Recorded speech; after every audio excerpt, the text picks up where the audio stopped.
The alleged shooter is in custody. We have reestablished security.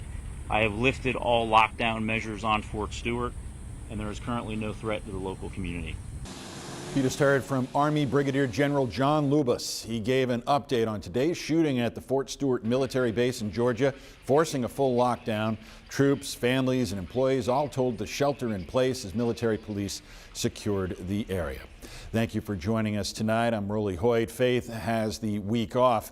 A 28-year-old soldier is in custody after allegedly shooting 5 other soldiers this morning.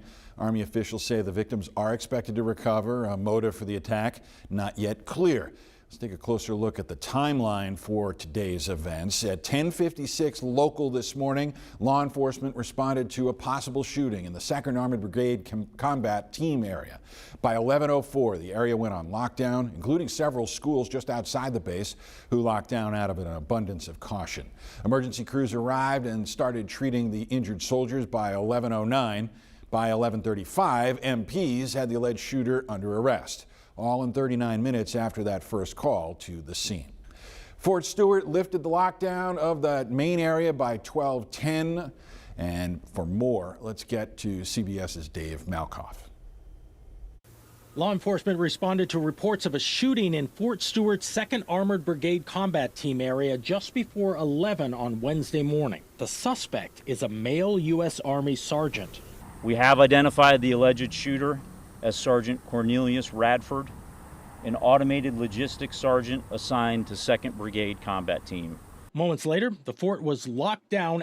An Army official tells CBS News the suspect was apprehended by the Army Criminal Investigative Division. Sergeant Radford has not previously deployed to combat.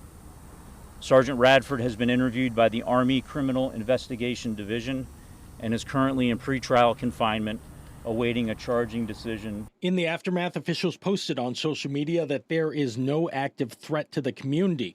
The wounded soldiers were treated on site and taken to an Army hospital. Some were also taken to Memorial Health University Medical Center in Savannah. That's according to a spokesperson for the facility. White House Press Secretary Caroline Leavitt wrote on social media that President Trump was briefed on the shooting and the White House is monitoring the situation. Homeland Security Secretary Kristi Noem and Defense Secretary Pete Hegseth were also briefed. Fort Stewart is the largest Army post east of the Mississippi River. Dave Malkoff, CBS News, Atlanta. And during that news conference, General Lubas said fellow soldiers tackled Radford and subdued him.